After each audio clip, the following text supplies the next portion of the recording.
नमस्कार।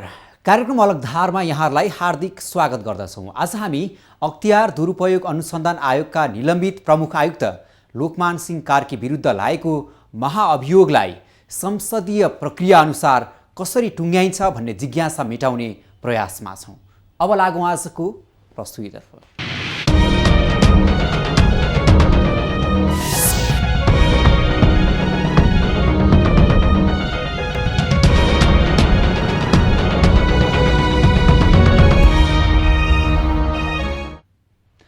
अख्तियार दुरुपयोग अनुसन्धान आयोग भनेको देशमा हुने भ्रष्टाचार नियन्त्रणमा प्रभावकारी भूमिका खेलेर सुशासन स्थापनामा बल पुर्याउने संवैधानिक निकाय हो। यस्तो निकायका पदाधिकारीहरू उच्च नैतिकता र स्वच्छ आचरण भएका हुनुपर्दछ। यद्यपि अख्तियार दुरुपयोग अनुसन्धान आयोगका प्रमुख आयुक्त कार्की नै त्यो मापदण्डमा परेनन्।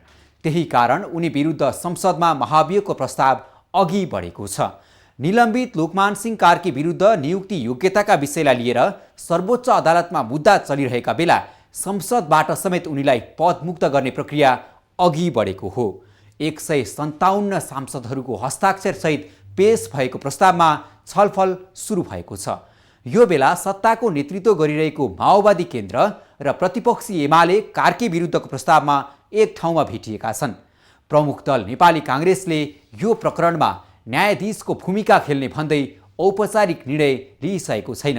यो बेला मधेसवादी दलहरू प्रस्तावको विपक्षमा हुने सङ्केत मिलेको छ। चौथो दल राप्रपा नेपाल पनि अनिर्णित छ। यी अनिर्णित दलहरू एक ठाउँमा भए भने महाभियोग प्रस्ताव तुहिने खतरा पनि छ। संसद र महाभियोग सिफारिस समिति मार्फत महाभियोगको प्रक्रिया अघि बढिरहँदा यसको टुङ्गो लाग्न भने केही महिना लाग्ने देखिएको छ। राजनीति नै लोकमान सिंह कार्कीमा केन्द्रित बनिरहँदा राष्ट्रिय महत्त्व र आवश्यकताका एजेन्डाहरू छायामा पर्ने हो कि भन्ने आशंका पनि उत्तिकै छ। बाँकी यो रिपोर्टबाट। अख्तियारको अख्तियारी दुरुपयोगबारे संसदमा महाभियोग, राजनीति नै लोकमान सिंह कार्कीमा केन्द्रित।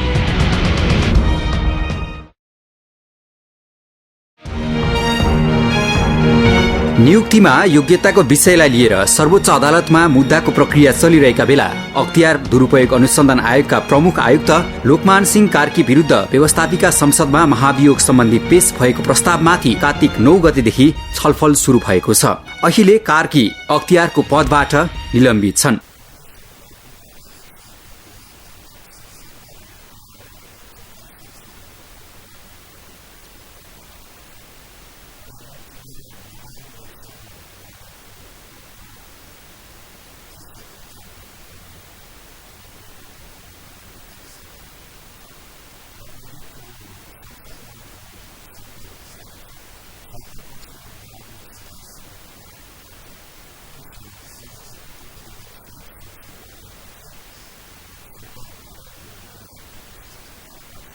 कार्की विरुद्ध प्रस्तुत भएको प्रस्ताव माथिको छलफल कार्तिक 25 गतेसम्मका लागि स्थगित गरिएको छ। के छन् त अब संसदीय प्रक्रिया? महाभियोग प्रस्ताव अगाडि बढ्ने दुईटा प्रक्रिया छ। एउटा प्रक्रिया के छ भन्दाखेरि व्यवस्थापिका संसदमा रहेका मान्य सदस्यहरूको 1/4ले चाहिँ महासचिव समक्ष चाहिँ महाभियोगको प्रस्तावको सूचना दर्ता गर्ने, अनि त्यो सूचना चाहिँ सम्माननीय सभामुख समक्ष उहाँले पेश गर्ने र सम्माननीय सभामुखले त्यो प्रस्ताव आएको 7 दिनभित्र व्यवस्थापिका संसदमा छलफलको लागि दिन तोक्ने त्यो एउटा प्रक्रिया हो। अहिले चाहिँ लोकमान सिंह कार्कीको हकमा जुन 157 जना मान्य सदस्यज्यूहरूले चाहिँ अविश्वासको प्रस्ताव दर्ता गर्नुभएको छ, यो चाहिँ यही प्रक्रियाबाट दर्ता भएको हो। अब यसरी छलफल भइसके पछाडि अब यो छलफल कति जान्छ प्रारम्भिक अहिले म भन्न सक्दिनँ। यो प्रारम्भिक छलफल भइसके पछाडि संविधान र नियमावलीको व्यवस्था के छ भन्दाखेरि अब यो महाभियोग समितिमा जान्छ र महाभियोग समितिले यसमा चाहिँ फेरि उसलाई चाहिँ जसको विरुद्ध महाभियोगको प्रस्ताव दर्ता भएको छ उसलाई चाहिँ सफाईको मौका अथवा आफ्ना कुराहरू भन्ने मौका प्रदान गर्दछ। अरू चाहिँ जुन आरोपहरू लगाइएका छन् अथवा सार्वजनिक रूपमा आएका टिप्पणीहरू छन्, यसको बारेमा प्रमाणहरू बुझ्ने थप कुराहरू छन् भने तीहरू पनि सङ्कलन गरेर फेरि चाहिँ महाभियोग समितिले उसको चाहिँ जसमाथि आरोप लगाइएको छ आरोपित व्यक्तिका कुराहरू समेत सुनेर नियमावलीको व्यवस्था अनुसार 30 दिनभित्र आफ्नो काम प्रारम्भ भएको अथवा त्यो समितिमा आएर काम प्रारम्भ भएको मितिले 30 दिनभित्र उसले चाहिँ प्रतिवेदन पेश गर्नुपर्ने हुन्छ। र नियमावलीमा अर्को के छ भन्दाखेरि विशेष परिस्थितिमा चाहिँ फेरि 7 दिनको म्याद चाहिँ थप गर्न सक्ने प्रावधान पनि छ, तर त्यो चाहिँ नर्मल होइन कि एउटा कारण उपयुक्त कारण भएमा मात्रै त्यो हुने भन्ने छ। यसरी चाहिँ अब हाउसबाट फेरि चाहिँ समितिमा आइसके पछाडि समितिले प्रतिवेदनसहित त्यो कुरा चाहिँ हाउसमा पेश गर्छ र हाउसमा पेश गरिसके पछाडि त्यो प्रतिवेदन समेतलाई ध्यानमा राखेर हाउसमा छलफल भएर अनि त्यो निर्णयार्थ प्रस्तुत भएपछि यदि 2/3 बहुमतबाट यो प्रस्ताव चाहिँ अनुमोदन भयो भने महाभियोगको प्रस्ताव पारित हुने हाम्रो संविधान र संविधान अन्तर्गत बनेको व्यवस्थापिका संसदको नियमहरूको प्रावधान। यसरी संसदमा प्रवेश पाएको प्रस्ताव छिनोफानो हुन केही महिना लाग्ने देखिएको छ। सदनमा प्रस्तावमाथि सांसदहरूले बोल्ने क्रम सकिएपछि बैठकमा उठेका विषयवस्तुलाई समेटेर प्रस्तावलाई व्यवस्थापिका संसद मातहतको महाभियोग सिफारिस समितिमा पठाइनेछ। केही दिन अघि मात्र गठन भएको 11 सदस्यीय महाभियोग सिफारिस समितिले आफ्नो कार्यविधि बनाएर महाभियोग सम्बन्धी कार्य अघि बढाउनेछ। समितिलाई महाभियोग सम्बन्धी प्रस्ताव तयार गर्न 1 महिनाको अवधि प्राप्त हुनेछ। हामीले हाम्रो कामहरूलाई अगाडि बढाउनको निमित्त चाहिँ एउटा आन्तरिक कार्यविधि हामीले तयार गरिराखेका छौँ र त्यसदेखि पछाडि अब हामीलाई चाहिँ नि सदनमा चाहिँ नि महाभियोग सम्बन्धी चाहिँ नि जो मुद्दाहरू छन्, जो विषयहरू छन्, प्रस्तावहरू छ, त्यो प्रस्तावको विषयमा छलफल गरेर त्यो समिति व्यवस्थापिका सांसदले यो समितिलाई पठाउने व्यवस्था हुन्छ। हामीले आफ्नो काम कारबाही अगाडि बढाउँछौँ। प्रस्तावमा उल्लेख भएका र अभियोग लगाइएका विषयवस्तुमाथि समितिले अध्ययन र अनुसन्धान गर्नेछ। अनुसन्धान गर्ने क्रममा महाभियोगको सामना गर्दै गरेका व्यक्तिलाई आफ्नो बचाउ गर्न सफाईको मौका समेत दिइनेछ। महाभियोग लगाउनुपर्ने कारणहरूबारे प्रस्ताव पेश गरेका दलहरूको भनाइ यस्तो छ।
संसदमा पेश भएको महाभियोग सम्बन्धी प्रस्तावमा उल्लेख गरिएको कार्की माथिका अभियोगका अनुसार अख्तियारका निलम्बित प्रमुख आयुक्त कार्कीले नेपालको संविधान जारी भएपछि पनि अन्तरिम संविधान बमोजिमको प्रावधान प्रयोग गरी अनुचित कार्य गरेको भनी केही चिकित्सकलाई कारबाही गर्न संविधान विपरीत त्रिभुवन विश्वविद्यालयलाई निर्देशन दिएको महाभियोग सम्बन्धी सूचनामा उल्लेख छ। आफ्नो नजिकको नातेदारको शेयर स्वामित्वमा रहेको किस्ट मेडिकल कलेजमा विद्यार्थी भर्नाको सिट संख्या थप्न मेडिकल काउन्सिल र सम्बन्धित विश्वविद्यालयलाई दबाब दिई स्वार्थपूर्ण रूपमा काम गरेको सदनमा दर्ता भएको महाभियोग सम्बन्धी प्रस्तावमा उल्लेख गरिएको छ। काठमाडौँ विश्वविद्यालयले सञ्चालन गरेको MBBS को प्रवेश परीक्षामा अनावश्यक हस्तक्षेप गरेको संविधान तथा भ्रष्टाचार निवारण ऐन 2059 प्रतिकूल हुने गरी विभिन्न राष्ट्र सेवक लगायतका व्यक्तिहरू विरुद्ध भ्रष्टाचार र अनुसन्धानको बहानामा अनावश्यक दुःख दिएको तथा आफ्नो कार्यशैलीसँग असहमत हुने व्यक्ति संस्थाप्रति प्रतिशोधपूर्ण व्यवहार गरेको, न्यायमा अवरुद्ध गरी आफ्नो नाममा सर्वोच्च अदालतबाट जारी भएको म्याद सूचना तामेल गर्नेलाई अवरोध गरेको आरोप पनि कार्कीमाथि छ। आफ्नो पद तथा हैसियतको दुरुपयोग गरी राष्ट्र सेवक लगायतलाई विभिन्न आदेश तथा निर्देशन दिई आफू अनुकूल प्रशासन संयन्त्रलाई प्रयोग गर्ने दुष्प्रयास गरेको, संविधान र कानूनको गम्भीर उल्लङ्घन गरेको र इमानदारीपूर्वक आफ्नो पदीय कर्तव्य पालना नगरेको, तमाम कार्यका आधारमा कार्यक्षमताको अभाव देखिएको, खराब आचरण भएको र आचार संहिताको गम्भीर उल्लङ्घन गरेको दलिल हस्ताक्षरकर्ता सांसदहरूले प्रमुख आयुक्त कार्की विरुद्धको महाभियोग प्रस्तावमा उल्लेख गरेका छन्। प्रतिपक्षी नेकपा एमाले र सत्तारूढ माओवादी केन्द्रले यसरी प्रस्तावलाई संसदमा अघि बढाएका छन्। यो बेला पहिलो पार्टी नेपाली कांग्रेस भने अनिर्णित छ। आखिर के गर्छ कांग्रेस? समयमा नेपाली कांग्रेस निर्णय गर्छ, निर्णय मात्र गर्दैन, कानुनको दायराभित्र निर्णय गर्छ, कानुनी पद्धतिको सीमामा रहन्छ, विधिको शासनमा रहन्छ, जनताको अभिमतमा बसेर निर्णय गर्छ र जनताको अभिमत एकातिर कांग्रेस अर्कोतिर हुन सक्दैन। पार्टीको संसदीय समितिले महाभियोगका पक्षमा या विपक्षमा उभिने बारे निर्णय लिने बताइएको छ। यो बेला कांग्रेसका नेताहरूमा लोकमानका विरुद्धमा उभिन दबाव बढेको छ। अख्तियारले के गर्यो? खर्दार र मुखियालाई हेरौ, पुलिस र हलदारलाई हेरौ, अलि माथिकालाई चाहिँ तपाईलाई अलि बुझाउन सक्ने, नजिक हुन सक्नेलाई ल्याएर माफी र मिना दियो। नभएदेखि कि गोजी भर्ने कि चाहिँ तपाईँको धित मार्ने काम भयो। नेपालमा राज्य सञ्चालन दुई ठाउँबाट हो, एउटा सिंहदरबार र प्रधानमन्त्रीले गर्ने भयो, त्यो त वैधानिक निकाय भयो।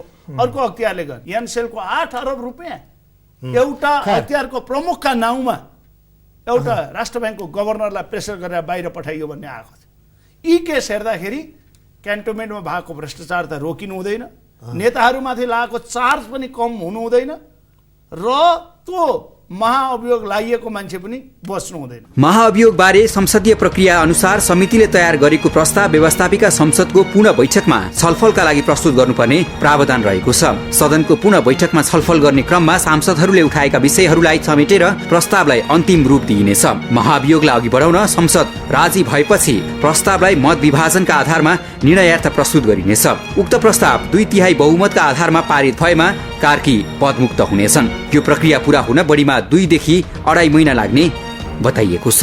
समितिमा आएपछि समितिले चाहिँ 30 दिन र फेरि चाहिँ म्याद थप्न पर्यो भने पनि 7 दिनभन्दा बढी राख्ने अवस्था चाहिँ छैन। त्यस पछाडि हाउसमा गएपछि भन्दाखेरि अब सरसर्ती हेर्दा पनि दर्ता भएको मिति यो हेर्दाखेरि 2-2.5 महिनाको चाहिँ रेन्जमा यो चाहिँ टुङ्गिने चाहिँ देखिन्छ। अब चाहिँ धेरै चाँडो भयो भने भन्नुहोस् न, अब 40-45 दिन त्यसै पनि लाग्छ भन्दाखेरि अलिकति छलफलहरू लम्बिँदै गयो भने अब चाहिँ 2-2.5 महिनामा यो टुङ्गिने सरसर्ती हेर्दा देखिन्छ। र बाँकी कुराहरू त छलफलहरू कसरी जान्छ, दलहरूको बिचमा कसरी चाहिँ कुराकानी हुन्छ, अब कहिलेकाहीँ दलहरूले पनि चाहिँ टाइम मार्ने, सभामुखसँग चाहिँ अनुरोध गरेर छलफलको टाइम अलिकति पर सार्ने, त्यो बिचमा छलफलहरू परामर्शहरू अगाडि बढाउने कुराहरू पनि हुन सक्छन्। तर मैले चाहिँ देखेको मेरो अब्जर्भेसन के छ भने सम्माननीय सभामुखज्यूले जुन प्रक्रियाबाट यो प्रस्तावलाई अगाडि बढाउनु भएको छ, यो प्रस्ताव अगाडि बढ्यो। बढिसके पछाडि छलफलले गर्दाखेरि 2-4 दिन 5-7 दिन 8-10 दिन तलमाथि भए पनि एउटा चाहिँ संविधानले न्यायालयले निर्दिष्ट गरेको अथवा त्यसले अपेक्षा गरेको समयावधिभित्र यो प्रस्तावको छिनोफानो चाहिँ हुन्छ। संसदमा महाभियोगको प्रक्रिया अघि बढाइरहँदा यसका लागि एक ठाउँमा उभिने माहौल बनाउने थपेडीमा दलहरू छन्।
संविधानले व्यवस्थापिका संसदमा कायम सदस्य संख्याको 1/4 सांसदको हस्ताक्षरमा कानूनले तोकेका पदाधिकारीहरू विरुद्ध महाभियोग लगाउन सक्ने संवैधानिक व्यवस्था अनुसार 157 सांसदहरूको हस्ताक्षर सहित महाभियोगको प्रस्ताव सदनमा पेश भएको हो। नेपालको इतिहासमा महाभियोग संसदमा दर्ता भएर अघि बढेको यो पहिलो घटना हो। विश्वमै पनि महाभियोगको घटना विरलै हुने गरेको पाइन्छन्। प्रस्तावका विपक्षमा जाने मधेसवादी दलहरूले संकेत गरेका छन्। चौथो दल राप्रपा नेपालले पनि तत्कालै निर्णय नगर्ने भएको छ। के अभियोग लगाएर यो महाभियोग प्रस्ताव त्यसरी अप्रत्याशित रूपमा चाहिँ प्रवेश भयो, त्यो विषयको चाहिँ अध्ययन अनुसन्धान, त्यो विषयको पूर्ण रूपमा जानकारी नहुन्जेलसम्म पार्टीले आधिकारिक रूपमा चाहिँ आफ्नो धारणा राख्न मिलेन। र अहिले हाम्रो अध्यक्ष पनि देश बाहिर हुनुहुन्छ।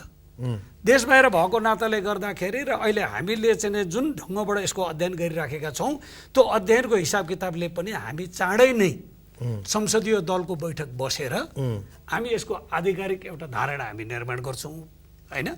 त्यो नहुन्जेलसम्म अहिले हामी अध्ययनमै छौँ। लामो समयसम्म राजनीति नै महाअभियोगमा केन्द्रित बनिरहँदा राष्ट्रिय आवश्यकता र प्राथमिकताका एजेन्डाहरू छायामा पर्ने लगायतका आशंकाहरू समेत गर्न थालिएको छ। तर त्यसो नहुने प्रस्तावका पक्षमा रहेका दलहरूको दाबी छ।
विधिको शासनका लागि संवैधानिक सर्वोच्चता अपरिहार्य छ। मुलुक 2074 माघ 7 गतेसम्म 3 चरणका निर्वाचनहरू सम्पन्न गर्दै संविधान कार्यान्वयन स्थायित्व हुँदै समृद्धिको सङ्घारमा छ। यो बेला अख्तियारी पाएकाहरूको जिम्मेवारीमा इमान्दारिता, निष्ठा, पारदर्शिता र राष्ट्रियता झल्कन सक्नुपर्छ। अख्तियारका निलम्बित प्रमुख लोकमान सिंह कार्की विरुद्धको महाभियोगको प्रस्ताव गुण र दोषका आधारमा टुङ्गो लाग्नुपर्छ। मुलुकमा कानुनी शासनको प्रत्याभूति हुनुपर्छ। भ्रष्टाचार रहित समाज, राजनीति र देश निर्माणका लागि संवैधानिक अङ्ग मार्फत राज्यले निगरानी गर्ने अभ्यासमा नै अपारदर्शिता, अख्तियारीको दुरुपयोग र जिम्मेवारीहीनताको बहस चल्नु दुःखद विषय हो। आरोप लागेका कार्कीको विषयमा गुण र दोषका आधारमा निर्णय हुनुपर्दछ। अख्तियारको गरिमामा आँच आउन नदिई मुलुकमा सुशासन र कानुनी राज्यको सौन्दर्य देखिनुपर्छ। अलग धारलाई सम्पर्क गर्न 400653 र 9802002006 नम्बर डायल गर्नुहोला। तपाईँले 443277 नम्बरमा फ्याक्स गर्न सक्नुहुनेछ भने alagdhar@imagechannels.com.np मा इमेल समेत गर्न सक्नुहुनेछ। अलगधारको आजको प्रस्तुति यति नै। अलगधारको सम्पूर्ण युनिटलाई बिदा दिनुहोस्। नमस्कार।